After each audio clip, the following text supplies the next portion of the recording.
और पूर्ण मोक्ष प्राप्ति का एक नियम, एक विधान है परमात्मा का कि जब तक हम अपने गुरु को परमात्मा मानकर नहीं पूजेंगे, पतिव्रता पद की भक्ति नहीं करेंगे, अपना इष्ट अपने गुरु जी को नहीं मानेंगे, तब तक हमारी आत्मा का कल्याण नहीं हो सकता। क्योंकि सतलोक में हमने यही सबसे बड़ी गलती की थी कि हमने पतिव्रता धर्म को तोड़ दिया था, पतिव्रता पद को त्याग दिया था। हमने अपने परमात्मा कबीर साहिब के रहते सहते, सतगुरु रामपाल जी के सतलोक में रहते सहते, हमने इस काल के ऊपर जरा सी आसक्ति लगा ली थी।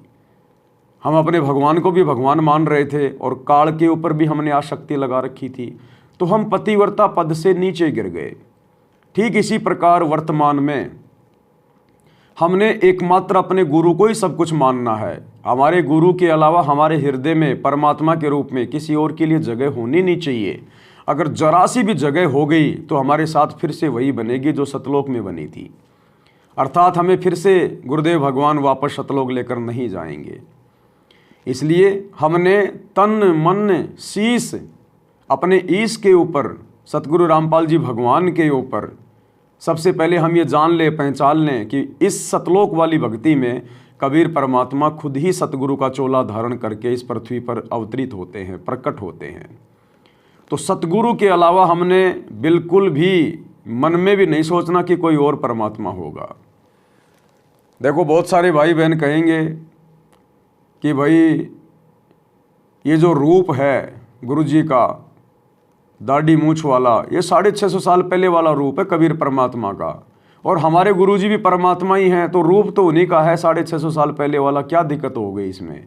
अगर हम उस कबीर का भी प्रकट दिवस मना रहे हैं जो उनके महीने में है, तो चलो हमारे गुरु जी का ही तो रूप है, 650 साल पहले आए थे दाढ़ी मूछ में, तो उसमें दिक्कत क्या है? तो परमात्मा ही। तो दिक्कत तो भाई और बहनों सतलोक में भी नहीं होनी चाहिए थी, क्योंकि काल भी था तो बेटा सतगुरु का ही, काल भी था तो बेटा कबीर का ही, तो क्या दिक्कत थी फिर? हमने अगर काल में आस्था लगा ली थी तो फिर क्यों निकाला हमें कबीर परमात्मा ने यहाँ? अरे क्या दिक्कत थी? परमात्मा का ही तो बेटा था, हैं?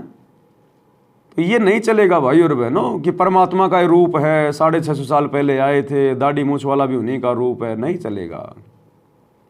वर्तमान में क्या रूप है, वर्तमान में कौन सा रूप है, वो ज़्यादा इम्पोर्टेंट है, सबसे ज़्यादा इम्पोर्टेंट है।